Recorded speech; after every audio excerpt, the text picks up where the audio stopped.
हुकूमत कौमी असम्बली में फाइनेंस बिल की मंजूरी के लिए सरगर्म। वजीर आज़म इमरान खान ने हिकमत अमली तय करने के लिए पार्टी और हुकूमती तर्जुमानों की अहम बैठक बुला ली।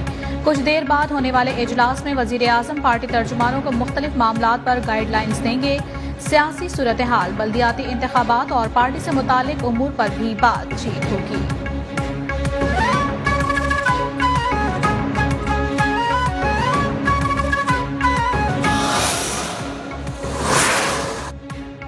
मनी लॉन्ड्रिंग गरीब ममालिक का सबसे बड़ा मसला करार। वजीर आज़म इमरान खान कहते हैं कि हर साल 1000 अरब डॉलर गरीब मुल्कों से चोरी होकर अमीर मुल्कों में चला जाता है। इस्लामाबाद में पाक चीन बिजनेस इन्वेस्टर फोरम के इजरा की तकरीब से खिताब में कहा कि एलीट क्लास गरीब मुल्क का पैसा चोरी करके बाहर भेज देते हैं।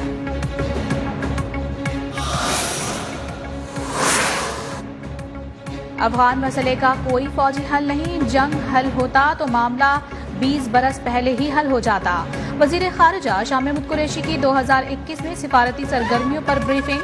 कहा, अफगानिस्तान की सूरत हाल अब भी चैलेंजिंग है, अमन के लिए कोशिशें जारी रखेंगे। मसला कश्मीर को आलमी फोरम्स पर उजागर करते रहेंगे।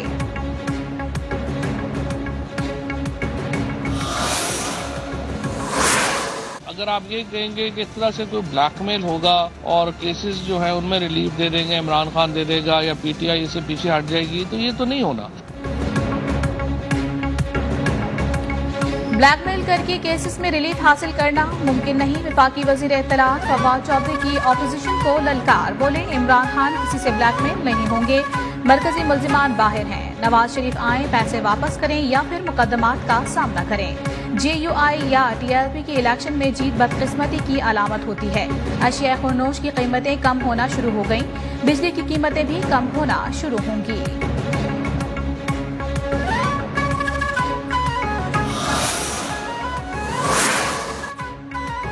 23 मार्च को मार्च का ऐलान करने वाले होश के ना खुलें, किसी को कानून हाथ में लेने की इजाजत नहीं दी जा सकती। विफाकी वजीर दाखिला शेख रशीद अहमद ने अपोजिशन को खबरदार कर दिया। वजीर आला पंजाब उस्मान बुज़दार से गुफ्तगू में कहा कि अपोजिशन टोले के हाथ से वक्त रेत की तरह निकलता जा रहा है। उस्मान बुज़दार का कहना था कि सियासी जमातें रवादारी का मुजाहरा करें।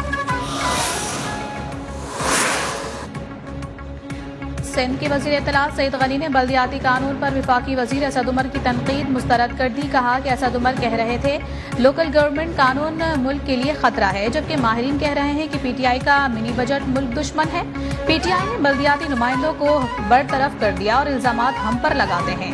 सिंध से गंदम गायब नहीं हुई।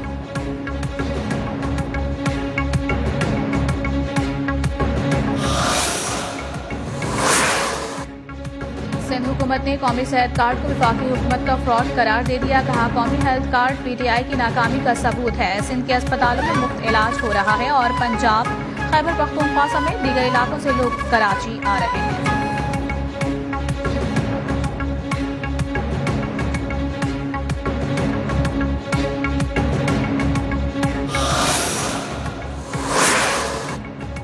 बल्दियाती निज़ाम में तरामीम के खिलाफ सिंध असम्बली के बाहर जमात इस्लामी का धरना चौथे रोज भी जारी। अमीर जमात इस्लामी कराची हाफिज नईमुर रहमान कहते हैं कि सिंध लोकल बॉडीज एक्ट आइन से मुतसादिम है।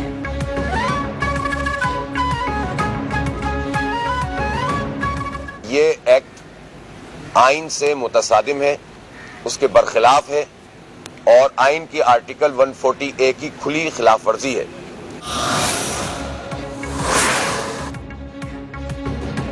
सुप्रीम कोर्ट के अहकामात पर कराची में तारिक रोड दिलकशा पार्क में तजावुजात के खिलाफ ऑपरेशन जारी। गैर कानूनी तौर पर कायम 10 दुकानें, रिहायशी फ्लैट समेत मदरसा मिसमार कर दिए गए। अहले इलाका के मुताबिक ये पार्क की जमीन है, लेकिन यहाँ पर कई अरसे से इमारतें मौजूद थी।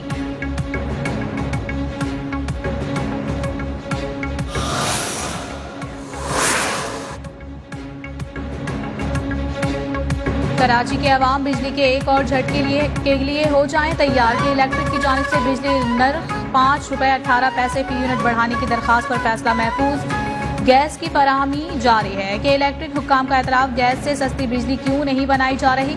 चेयरमैन नेटवर्क के रिमार्क्स। कहा, सहमाही एडजस्टमेंट ₹4.80 बनती है।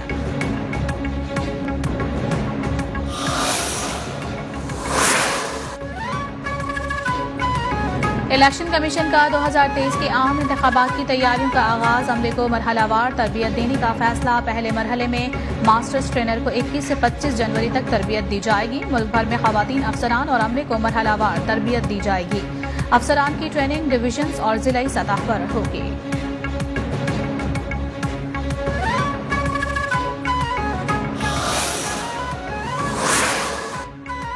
खैबर पख्तूनख्वा बल्दियाती इंतखाबात में मेयर बटनी की नशिस्त की एक और पोलिंग स्टेशन पर दोबारा गिनती। मुतालिका पोलिंग स्टेशन का प्रिजाइडिंग ऑफिसर इलेक्शन कमीशन में पेश। नशिस्त से JUI के मौलाना नूर बादशाह कामयाब हुए। इलेक्शन कमीशन ने केस पर फैसला महफूज कर लिया।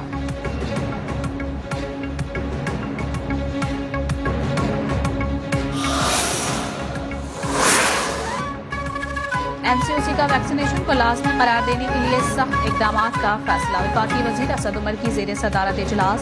सूबों को वैक्सीनेशन के मुकर्ररा अहदाफ जल्द हासिल करने की हिदायत। मास्क का इस्तेमाल और समाजी फासले पर अमल दरामद किया जाए, शहरियों को हिदायत जारी।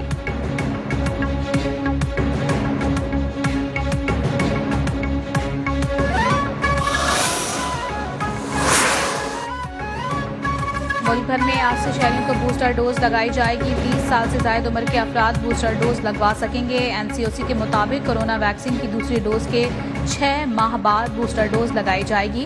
ओमिक्रॉन केसेस के बाद शहरियों को SOPs पर अमल करने की हिदायत।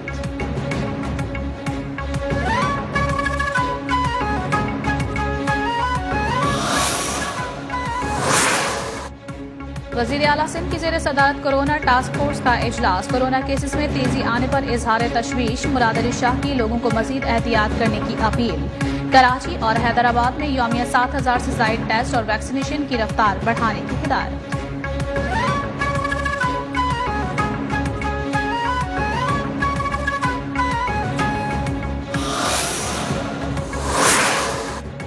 कोरोना वायरस मजीद 2 जाने ले गया। 708 नए केसेस सामने आ गए। 45,643 टेस्ट किए गए। मुस्बत केसेस की शरह 1.55% रही। मुल्क भर में कोरोना के 642 मरीजों की हालत तशवीशनाक।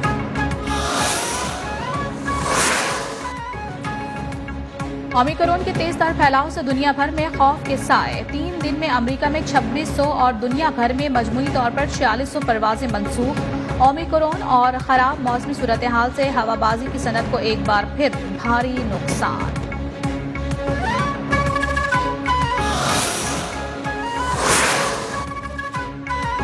मकबूजा जम्मू कश्मीर में भारतीय रियासती दहशतगर्दी के दौरान एक और नौजवान शहीद। जम्मू के इलाके अरीना में भारतीय फौज की फायरिंग से नौजवान लुक्मा अजल बना। साबिक कठपुतली वजीर आला फारूक अब्दुल्ला और उमर अब्दुल्ला घरों में नजरबंद कर दिए गए।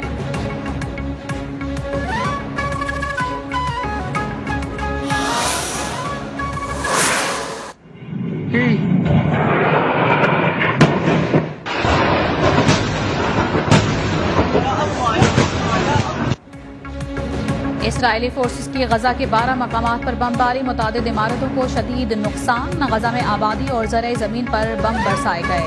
हमास तर्जुमान कहते हैं कि फ़लस्तीनी अवाम की आज़ादी के लिए जद्दोजहद जारी रहेगी।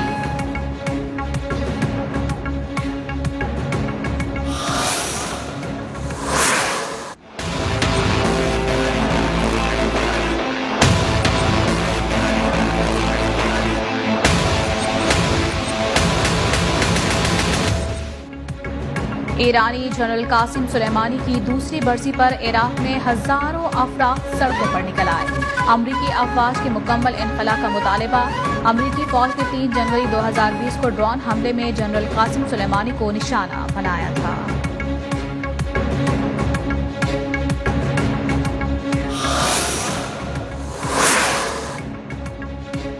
कराची समेत सिंध भर में बारिश का एक और सिस्टम दाखिल। कराची में कल से बादल बरसेंगे। महकमा मौसमियात का कहना है कि कल से जुमे तक शहर में गरज चमक के साथ बारिश का इम्कान है। सर्दी की दूसरी लहर में ठंड मजीद बढ़ेगी।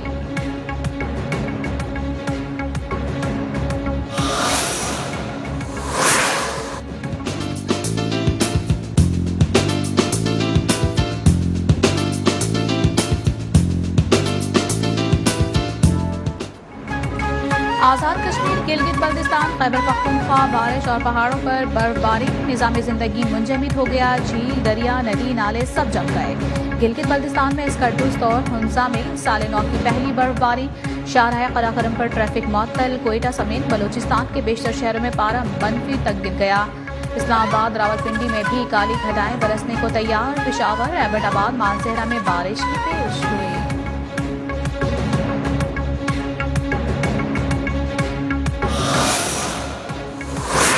क्योंकि मैंने कोशिश की अपने 18 साल के कैरियर में कि मैं पाकिस्तान की तरफ से जो भी खेलूं, जितना भी खेलूं, उसमें जो डिग्निटी और प्राइड है पाकिस्तान की, वो हमेशा टॉप पे है। मेरी तरफ से ऑफिशियली इंटरनेशनल क्रिकेट की रिटायरमेंट का मैं ऐलान करता हूं। कौमी क्रिकेटर मोहम्मद हफीज का इंटरनेशनल क्रिकेट से रिटायरमेंट का ऐलान। टेस्ट क्रिकेट से 2018 में रिटायरमेंट ले चुके हैं। करियर में 55 टेस्ट, 118 वनडे, 119 टी20 मैच खेले। Mohammad Hafeez 3 ICC World Cup, 6 टी20 वर्ल्ड कप खेल चुके हैं।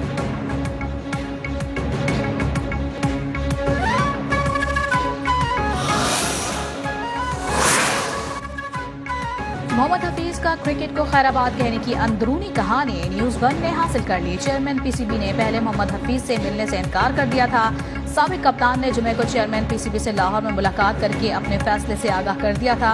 रमीज राजा का मौक़िफ़ था कि वो समझे हफीज पीएसएल कैटेगरी पर बात करना चाहते हैं। मोहम्मद हफीज का कहना था, इज्जत से क्रिकेट खेली, इज्जत से बढ़कर कुछ नहीं।